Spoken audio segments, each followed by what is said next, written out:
দিচ্ছে। এটা নিশ্চয়ই পুরুষ নয়, স্ত্রী। এখানে বাবা লিখছে।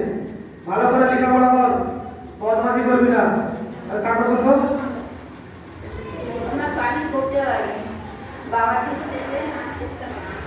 কত বছর প্রবলেম ছিল?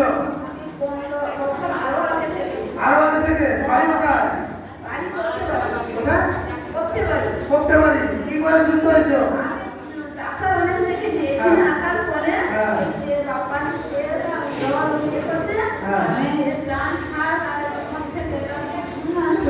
মাথায় হাত রেখে বাথরুমে ছিল?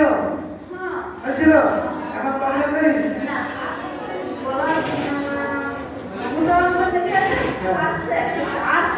আর ঘুমো নেই, সব ভালো হয়েছে। হালেলুয়া!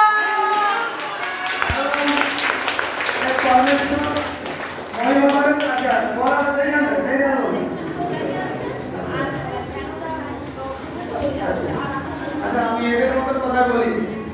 আচ্ছা, তোর মুখ যে টক হয়েছে, এই টক হয়ে যাবে মুখ, পরমেশ্বর আশীর্বাদ করতেছে। হ্যাঁ, বুঝছে? প্রভু সন্তানকে তুমি আশীর্বাদ করে দিয়েছিলে, আশীর্বাদ। শোন, 21 দিনের মধ্যে এই অ্যাসিডের প্রবলেম আর এই গলার প্রবলেম পরমেশ্বর সুস্থ করে দিচ্ছে। আবার একটা শান্তি লাগাবে যিশুর আশীর্বাদ।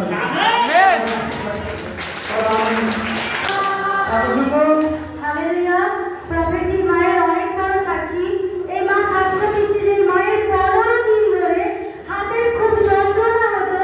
এই মা পিএইচডি মিনিস্ট্রিতে অভিষিক্ত তেল জল ব্যবহার করাতে এই মায়ের হাতের যন্ত্রণা থেকে সম্পূর্ণ সুস্থ হয়ে গেছে। হালেলুয়া! কোন একটা প্রবলেম ছিল? কোন একটা সমস্যা? এখন নেই? সুস্থ? কে করছে? দেখো, পরমেশ্বর চমৎকার করেছে। তার এই হাতের প্রবলেম ছিল, এখানে সমস্যা দেখিয়ে সমস্যা তো ক্যাচ করে লাগতো। আজ দেখো পরমেশ্বর আর জীবনে বড় বন্ধনকে ভেঙে দিয়েছে। জীবনে শুন, আমি একটা কাজ করতেছি, পরমেশ্বর আপনার যে জীবনে একটা বড় সাক্ষ্য করে দিয়েছে। আমেন। পরমেশ্বর আপনার মধ্যে বড় সাক্ষ্য করে দিয়েছে। আর একটা সাক্ষ্য পরমেশ্বর রাজি করাচ্ছে তোর পরিবারে। পরমেশ্বর পূর্ণ করাচ্ছে যিশু নামে। বলো আমি বিশ্বাস করো, পরমেশ্বরের মহিমাকে দেখবে যিশু নামে।